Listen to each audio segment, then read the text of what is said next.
പണ്ടുള്ളവർ പറയായിരുന്നു തുമ്മിയാൽ തെറിക്കുന്ന മൂക്കാണെങ്കിൽ അങ്ങ് തെറിച്ച് പോട്ടെ എന്ന്. പക്ഷേ 10ഉം 20ഉം പ്രാവശ്യം അടുപ്പിച്ച് തുമ്മുന്നവരുടെ ബുദ്ധിമുട്ട് അനുഭവിക്കുന്നവർക്ക് മാത്രമേ മനസ്സിലാവത്തുള്ളൂ. നമ്മൾ ആയുഷ്കാലം മരുന്നുകൾ കഴിക്കുന്നതിനെ പറ്റി ഒത്തിരി പേടിക്കാറുണ്ട്. പക്ഷേ ഇത് ആയുഷ്കാലം കഴിക്കേണ്ടി വരില്ല എന്നുള്ളതാണ് എൻ്റെ സത്യം. അതേപോലെ ഇതിന് 3 സ്റ്റെപ്സ് ഉണ്ട്. 3 പ്രധാനപ്പെട്ട കാര്യങ്ങൾ ഇതിന് ശ്രദ്ധിക്കുകയും വേണം. ഇതിൻ്റെ ടെക്നിക്കിനാണ് ഏറ്റവും പ്രാധാന്യം കൊടുക്കേണ്ടത്. കറക്റ്റായിട്ട് രോഗി അത് ശീലിച്ചില്ല എന്നുണ്ടെങ്കിൽ ഈ മരുന്നെല്ലാം വേസ്റ്റ് ആവും. ഇൻഹേലർ മരുന്നുകൾ കൊണ്ട് ഒരു പ്രയോജനമില്ല എന്ന് രോഗിക്കും വീട്ടിലുള്ളവർക്കും ഒക്കെ തോന്നാനിടയുണ്ട്. ഇൻഹേലർ മരുന്നോ? ഈ കോവിഡ് കഴിഞ്ഞിട്ടുള്ള ചുമയ്ക്ക് നമ്മൾ എന്തിനാണ് ഇൻഹേലർ മരുന്ന് എടുക്കുന്നത്? അലർജി കൊണ്ട് കുറച്ച് ചുമയ്ക്കുന്നുണ്ട് എന്നുള്ളതല്ലാതെ ശ്വാസമുട്ടലൊന്നും എനിക്കില്ലല്ലോ. ഇതെടുത്തു കഴിഞ്ഞാൽ എൻ്റെ കുഞ്ഞിന് വളർച്ച മുരടിച്ച് പോകത്തില്ലേ? അല്ലെങ്കിൽ ജീവിതാവസാനം വരെ ഇത് കണ്ടിന്യൂ ചെയ്യേണ്ടി വരത്തില്ലേ? ഇതിൽ സ്റ്റിറോയിഡ് അടങ്ങിയിട്ടില്ലേ? ഇതെടുത്തു കഴിഞ്ഞാൽ വണ്ണം വയ്ക്കത്തില്ലേ? ആളുകൾക്ക് ഇൻഹേലർ മരുന്നുകളെക്കുറിച്ചിട്ടുള്ള സംശയങ്ങൾ ഒട്ടനവധിയാണ്. നമസ്കാരം, ഞാൻ doctor Bibin Jose, consultant pulmonologist. നമുക്ക് ഈ ഇൻഹേലർ മരുന്നുകളെക്കുറിച്ച് ഇന്ന് ശാസ്ത്രീയമായിട്ടൊന്ന് മനസ്സിലാക്കാം. ലോകത്ത് എമ്പാടും ശ്വാസകോശ രോഗങ്ങൾക്ക്, അത് ഏത് ലോകോത്തര രാജ്യം എടുത്തെന്നാൽ പോലും, അമേരിക്കയോ യൂറോപ്പോ ജപ്പാനോ തുടങ്ങി ഏത് രാജ്യങ്ങളിലാണെങ്കിലും ശ്വാസകോശ രോഗങ്ങൾക്ക് ഏറ്റവും നല്ലതും എഫക്റ്റീവും ഡോസ് കുറഞ്ഞതുമായി പൾമണോളജിസ്റ്റ് സജസ്റ്റ് ചെയ്യുന്ന ഒരു തരം മരുന്നുകളാണ് ഇൻഹേലർ മരുന്നുകൾ. നമ്മൾ വിചാരിക്കുന്നത് പോലെ ഇൻഹേലർ മരുന്ന് അത് ഏറ്റവും എൻഡ് സ്റ്റേജ് എടുക്കുന്ന വളരെ ഡോസ് കൂടിയ ഒരു മരുന്നല്ല, നേരെ തിരിച്ചാണ്. ഇത് ഏറ്റവും ഡോസ് കുറഞ്ഞതാണ് എന്നുള്ളതാണ് അതിൻ്റെ സത്യം. നമുക്ക് ഇതിൻ്റെ ഈ ഇൻഹേലറിൻ്റെ കവർ എടുത്ത് നോക്കിയെന്നാൽ കാണാവുന്നതാണ്. അതിൽ മാക്സിമം 400 mcg മൈക്രോഗ്രാം മരുന്നാണ് അടങ്ങിയിട്ടുണ്ടാവുക. എന്ന് പറയുന്നത് 1 മില്ലിഗ്രാമിൻ്റെ പകുതി പോലും ഇല്ല എന്നുള്ളത് മനസ്സിലാക്കുക. നമ്മൾ കഴിക്കുന്ന പാരസെറ്റമോൾ ഗുളിക പോലും 650 മില്ലിഗ്രാമാണ് ആ സ്ഥാനത്ത് എന്നുള്ളത് പ്രത്യേകം ഓർമ്മിക്കുക. ഈ ഇൻഹേലർ മരുന്ന് എപ്പോഴാണ് എടുക്കുന്നത്? എപ്പോഴും ഏത് അസുഖത്തിനും ഇൻഹേലർ എടുക്കേണ്ടി വരത്തില്ല, അങ്ങനെ ഡോക്ടർ നിർദ്ദേശിക്കുകയില്ല. അത് അറിയണമെങ്കിൽ നമ്മൾ കൃത്യമായിട്ടുള്ളൊരു ടെസ്റ്റ് ചെയ്ത് നോക്കണം. അതിന് പൾമണറി ഫങ്ഷൻ ടെസ്റ്റ് എന്നാണ് പറയുക, അഥവാ സ്പൈറോമെട്രി. പലപ്പോഴും കോവിഡ് കഴിഞ്ഞിട്ട് ആളുകൾക്ക് നീണ്ടു നിൽക്കുന്ന ചുമയുണ്ടാവാറുണ്ട്. നേരത്തെ അലർജി ഉണ്ടായിരുന്ന ആളുകളാണെന്നുണ്ടെങ്കിൽ കോവിഡിന് ശേഷം ഈ അലർജി പ്രശ്നങ്ങൾ അല്പം അധികരിക്കുന്നതായിട്ട് കാണാറുണ്ട്.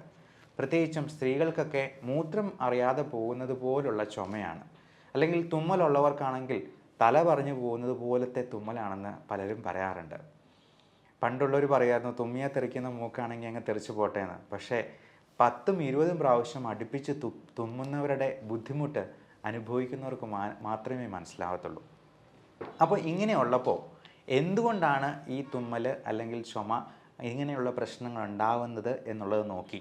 ഇപ്പോൾ അലർജി കൊണ്ടാണെങ്കിലും കോവിഡ് പോലുള്ള എന്തെങ്കിലും വൈറൽ ഇൻഫെക്ഷൻ കൊണ്ടാണെങ്കിലും ശ്വാസനാളികളിൽ പലതരത്തിലുള്ള നീർക്കെട്ടും, ഇൻഫ്ലമേഷൻ, എഡിമ, ബ്രോങ്കോ കൺസ്ട്രിക്ഷൻ അല്ലെങ്കിൽ ബ്രോങ്കോ സ്പാസം എന്ന് പറയുന്ന ഈ പ്രശ്നം ഉണ്ടാകാറുണ്ട്. അപ്പോൾ ഇങ്ങനെ വരുമ്പോൾ നമുക്ക് ഏറ്റവും എഫക്റ്റീവായിട്ടുള്ളത് ഇൻഹേലർ മരുന്നുകൾ തന്നെയാണ് എന്നുള്ളത് ഓർമ്മിക്കുക. അപ്പോൾ നമ്മൾ സ്പൈറോമെട്രി എന്ന് പറയുന്ന ടെസ്റ്റിൽ അത് നോക്കുന്നതും ഇത് തന്നെയാണ്. പലപ്പോഴും എക്സ്റേ പോലുള്ള ടെസ്റ്റുകളിൽ അല്ലെങ്കിൽ ബ്ലഡ് ടെസ്റ്റുകളിൽ ഈ പറയുന്ന ബ്രോങ്കോ കൺസ്ട്രിക്ഷൻ നമുക്ക് കൃത്യമായിട്ട് നിർണ്ണയിക്കാൻ കഴിയില്ല. അതുകൊണ്ടാണ് ശ്വാസം എടുക്കുകയും വിടുകയും ചെയ്യുന്നതിൻ്റെ തോത് മനസ്സിലാക്കി അത് കൃത്യമായി ഗ്രാഫിക്കലി റെപ്രസെൻ്റ് ചെയ്ത് അതിനനുസരിച്ചിട്ടുള്ള ഇൻഹേലർ മരുന്നുകളുടെ ഡോസ് നിശ്ചയിച്ച് നമ്മൾ രോഗികൾക്ക് നിർദ്ദേശിക്കാറുള്ളത്. അപ്പോൾ ഈ ഇൻഹേലർ മരുന്നിൽ അടങ്ങിയിരിക്കുന്ന മരുന്നുകൾ തന്നെ 2 ടൈപ്പ് ഉണ്ട്. അത് പണ്ടൊക്കെ 2 തരത്തിലുള്ള ഇൻഹേലർ ആയിരുന്നു കൊടുത്തിരുന്നത്. അത് കൺട്രോൾ ചെയ്യാനായിട്ട്, അതായത് ശ്വാസമുട്ടൽ ഉണ്ടാവുമ്പോൾ അത് ഉപയോഗിക്കാനായിട്ടൊരു ഇൻഹേലറും, ഉണ്ടാകാതിരിക്കാൻ വേണ്ടി മെയിൻറ്റെയിൻ ചെയ്യാനായിട്ട് റിലീവർ ആയിട്ടുള്ള മരുന്നുകൾ, അങ്ങനെ 2 ഇൻഹേലറായിട്ട് കമ്പൈൻ ചെയ്തായിരുന്നു കൊടുത്തുകൊണ്ടിരുന്നത്. പക്ഷേ ഇപ്പോൾ പുതിയ രീതി അനുസരിച്ച് സ്മാർട്ട് തെറാപ്പി എന്ന് പറയുന്ന single inhaler maintenance and reliever therapy എന്ന് പറയുന്ന ഫുൾ ഫോമിൽ അറിയപ്പെടുന്ന ഒറ്റ ടൈപ്പ് ഇൻഹേലറാണ് നമ്മൾ ഉപയോഗിക്കാനായിട്ട് കൊടുക്കുക. അപ്പോൾ ഇതിൽ തന്നെ 2 ടൈപ്പ് മരുന്നുകളുണ്ട്. Long acting beta 2 agonist LABA എന്ന ചുരുക്കപ്പേരിൽ അറിയപ്പെടുന്ന സാൽമെട്രോൾ, ഫോർമെട്രോൾ തുടങ്ങിയ മരുന്നുകൾ. അതുപോലെ ഇൻഹെയിൽഡ് കോർട്ടിക്കോസ്റ്റോയിഡ്, ഫ്ലൂട്ടിക്കസോൺ, ബ്യൂട്ടിസണൈഡ് തുടങ്ങിയ മരുന്നുകൾ. അപ്പോൾ ഇത് രണ്ടും കമ്പൈൻ ചെയ്തുള്ള ഒറ്റ ഇൻഹേലറാണ് ഉപയോഗിക്കുക. അവിടെ തന്നെ സ്റ്റിറോയിഡ് എന്ന വാക്ക് നമ്മൾ കേട്ട് കഴിഞ്ഞു. ഈ സ്റ്റിറോയിഡ് എന്ന് പറയുമ്പോൾ ആളുകൾ എല്ലാവരും വിചാരിക്കുന്നത് ഈ അത്ലറ്റ്സും സ്പോർട്സ് താരങ്ങളുമൊക്കെ ദുരുപയോഗം ചെയ്യുന്ന, ബോഡി ബിൽഡേഴ്സൊക്കെ ഇഞ്ചെക്റ്റ് ചെയ്യുന്ന അനബോളിക് സ്റ്റിറോയിഡിനെ കുറിച്ചാണ്. പക്ഷേ ഇത് അങ്ങനെയുള്ള സ്റ്റിറോയിഡ് അല്ല എന്നുള്ളത് മനസ്സിലാക്കുക. ഇത് ഇൻഹെയിൽഡ് കോർട്ടിക്കോസ്റ്റോയിഡ് എന്ന് പറയുന്ന വേറെ തന്നെ ഒരു രീതിയിലുള്ള നൂതനമായിട്ടുള്ളൊരു മരുന്നാണ്. പണ്ടൊക്കെ കൊടുത്തിരുന്ന സാൽബ്യൂട്ടമോൾ ഇൻഹേലറൊക്കെ ഉണ്ടായിരുന്നു, അത് ഇപ്പോഴും കൊടുക്കാറുണ്ട്. അതിനൊക്കെ ഒരു അരമണിക്കൂർ നേരത്തേക്ക് ശ്വാസമുട്ടൽ തൽക്കാലം ഒന്ന് കുറഞ്ഞു നിൽക്കും എന്നുള്ളത് മാത്രമേ അതുകൊണ്ട് കാര്യം ഉണ്ടാകത്തുള്ളൂ. പക്ഷേ ഇപ്പോൾ കൊടുക്കുന്ന പല മരുന്നുകളിലും നൂതനമായിട്ടുള്ള മാറ്റങ്ങളോടെ വന്നിരിക്കുന്ന, അത് വന്നിട്ട് ഏതാനും വർഷങ്ങളെ ആവുന്നുള്ളൂ താനും. അപ്പോൾ ഈ മരുന്നുകൾക്കൊക്കെ 12 മണിക്കൂർ നേരത്തേക്ക് ആക്ഷനുണ്ട്. അത് നമുക്ക് ഈ ശ്വാസം മുട്ടൽ ഉണ്ടാകാതിരിക്കാനും കൂടിയാണ്, പ്രിവെൻറ്റ് ചെയ്യാനും കൂടിയാണ് എടുക്കേണ്ടത് എന്നുള്ളത് മനസ്സിലാക്കുക. അപ്പോൾ നമ്മൾ രാവിലെയും വൈകുന്നേരവും പല്ല് തേക്കുന്നത് നമ്മൾ അസുഖങ്ങൾ ഉണ്ടാകാതിരിക്കാനും കൂടിയാണല്ലോ. വായ്ക്കുള്ളിൽ കേടോ ബാക്കി അസുഖങ്ങളോ ഒന്നും വരാതിരിക്കാനാണ് നമ്മൾ പല്ല് തേക്കുക. അതുപോലെ നമ്മൾ ആയുഷ്കാലം മരുന്നുകൾ കഴിക്കുന്നതിനെ പറ്റി ഒത്തിരി പേടിക്കാറുണ്ട്. പക്ഷേ ഇത് ആയുഷ്കാലം കഴിക്കേണ്ടി വരില്ല എന്നുള്ളതാണ് എൻ്റെ സത്യം. നമ്മൾ പലപ്പോഴും ഈ ഇൻഹേലർ മരുന്ന് ഉപയോഗിച്ച് ചുമയും ശ്വാസം മുട്ടലും കൺട്രോൾ ആയി കഴിയുമ്പോൾ കൃത്യമായ ഇടവേളകളിൽ PFT ചെയ്ത് അതിൻ്റെ ഡോസ് കുറച്ച് കൊണ്ടുവരികയാണ് ചെയ്യുക. അപ്പോൾ ഒരിക്കലും ഈ ഡോസ് അതേപടി അങ്ങനെ കണ്ടിന്യൂ ചെയ്യേണ്ടി വരത്തില്ല എന്നുള്ളതും പ്രത്യേകം മനസ്സിലാക്കുക. ഇത് ഉപയോഗിച്ച് കഴിഞ്ഞാൽ അങ്ങ് തുടർന്ന് ഉപയോഗിക്കേണ്ടി വരും എന്നുള്ളത് ഒരു മിഥ്യാധാരണയാണ് എന്നർത്ഥം. ഇത് ഉപയോഗിച്ചെന്നാൽ വണ്ണം കൂടുമോ എന്നുള്ളതാണ് അടുത്ത ചോദ്യം. ഇത് നമ്മുടെ ശ്വാസകോശത്തിലോട്ട് മാത്രമേ ചെല്ലുന്നുള്ളൂ, നമ്മുടെ രക്തത്തിലോട്ട് അത് കയറുന്നില്ല. പലപ്പോഴും കഴിക്കുന്ന ഗുളികകളോ ഇഞ്ചക്ഷനോ ഒക്കെ അങ്ങനെയല്ല. നമുക്ക് ശരീരത്തിലെത്തുന്ന മരുന്നിൻ്റെ 4/1 ഭാഗമായിരിക്കും ശ്വാസകോശത്തിലെത്തുക. അതുകൊണ്ട് തന്നെ അതിൻ്റെ എഫക്റ്റ് വളരെ സ്ലോ ആയിട്ടേ ഉണ്ടാകത്തുള്ളൂ. അതിൻ്റെ എഫക്റ്റ് പൂർണ്ണമായിട്ടും നമുക്ക് കിട്ടത്തുമില്ല. കാര്യം അതിൻ്റെ 4/1 ഭാഗം മാത്രമേ എത്തുന്നുള്ളൂ എന്നുള്ളതുകൊണ്ട്. ഇൻഹേലർ മരുന്ന് ഉപയോഗിക്കുമ്പോൾ അതിന് ഫാസ്റ്റർ ഓൺസെറ്റ് ഓഫ് ആക്ഷൻ ഉണ്ട്.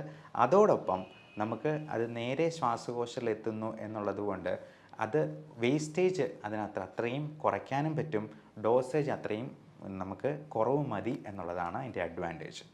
പക്ഷേ ഒരു കാര്യം പ്രത്യേകം ശ്രദ്ധിക്കുക, ഇൻഹേലർ മരുന്ന് നമ്മൾ സിനിമയിലൊക്കെ കാണുന്നത് പോലെ ഇത് പോക്കറ്റിലിട്ടുകൊണ്ട് നടന്നിട്ട് ശ്വാസം മുട്ടലുണ്ടാകുമ്പോഴത്തേക്കും 2 ഞെക്കിയിട്ട് വീണ്ടും പോക്കറ്റിലെടുത്ത് വയ്ക്കാൻ ഉള്ളതല്ല.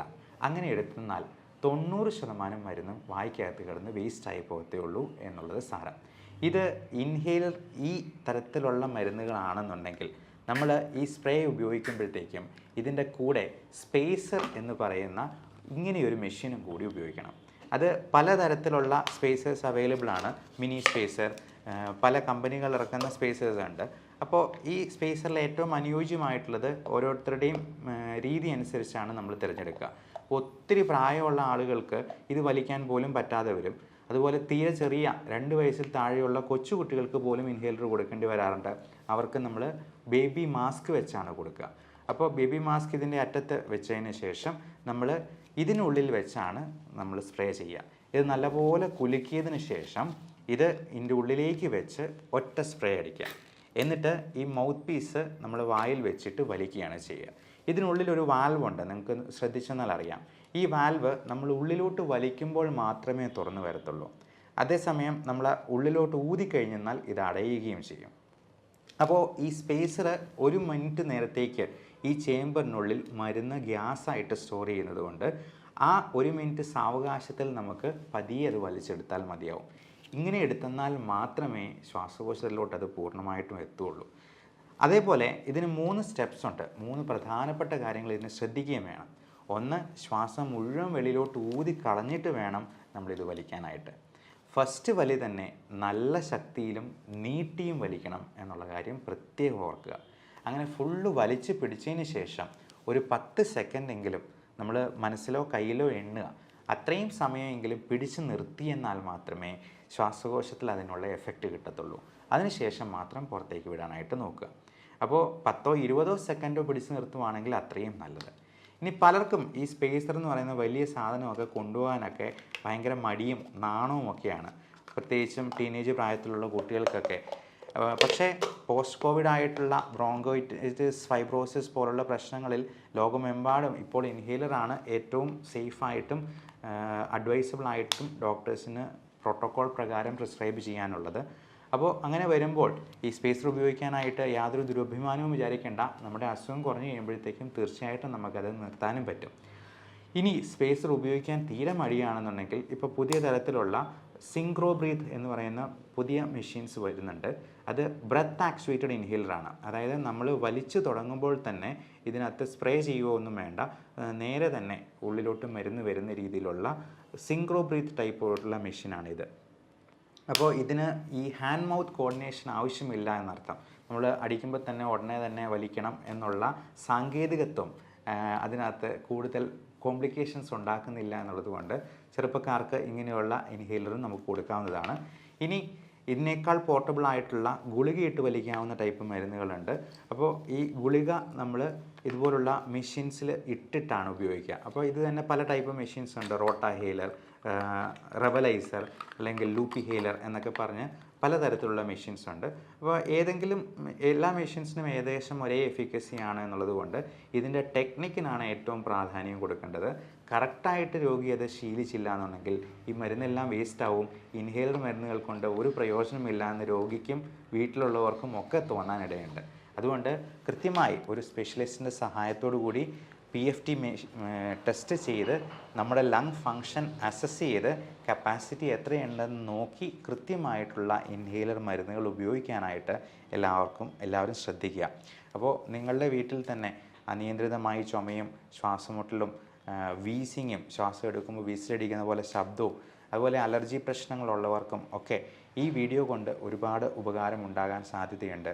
അതുകൊണ്ട് മാക്സിമം ഷെയർ ചെയ്ത് നിങ്ങളുടെ പ്രിയപ്പെട്ടവർക്കായി ഈ ഇൻഫർമേഷൻ പാസ് ഓൺ ചെയ്യുക. Everyone take care of your health. Stay healthy. Thank you.